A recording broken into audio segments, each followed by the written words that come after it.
دریائے نیل کے نام حضرت عمر رضی اللہ تعالیٰ عنہ کا خط۔ روایت ہے کہ جب مصر فتح ہوا تو مصر والے حضرت عمر بن العاص رضی اللہ تعالیٰ عنہ کے پاس آئے اور کہنے لگے کہ ہماری قدیم عادت ہے کہ اس مہینے میں دریائے نیل کی بینت چڑھاتے ہیں، اور اگر نہ چڑھائیں تو دریا میں پانی نہیں آتا۔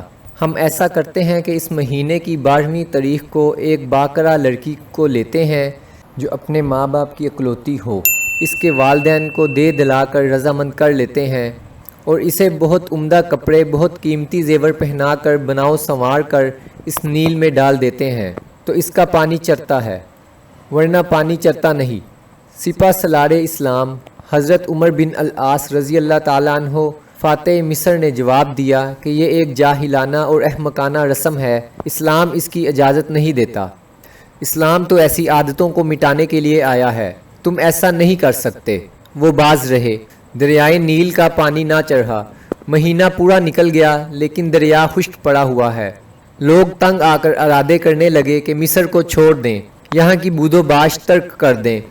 اب فاتح مصر کو خیال گزرتا ہے اور دربار خلافت کو اس سے مطلع فرماتے ہیں۔ اسی وقت خلیفۃ المسلمین امیر المؤمنین حضرت عمر بن خطاب رضی اللہ تعالیٰ عنہ کی طرف سے جواب ملتا ہے کہ آپ نے جو کیا اچھا کیا۔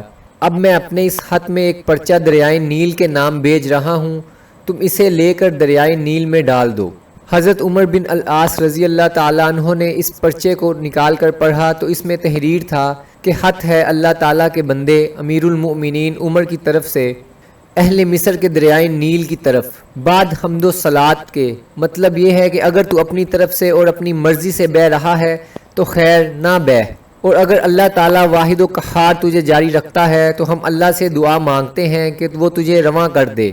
یہ پرچہ لے کر حضرت امیر عسکر رضی اللہ تعالیٰ عنہ نے دریائے نیل میں ڈال دیا۔ ابھی ایک رات بھی گزرنے نہ پائی تھی کہ دریائے نیل میں 16 ہاتھ گہرائی کا پانی چلنے لگا، اور اسی وقت مصر کی خشک سالی تر سالی سے گرانی ارزانی سے بدل گئی۔ خط کے ساتھ ہی حتہ کا حتہ سرسبز ہو گیا اور دریا پوری روانی سے بہتا رہا۔ اس کے بعد سے ہر سال جو جان چڑھائی جاتی تھی وہ بچ گئی، اور مصر سے اس ناپاک رسم کا ہمیشہ کے لیے خاتمہ ہو گیا۔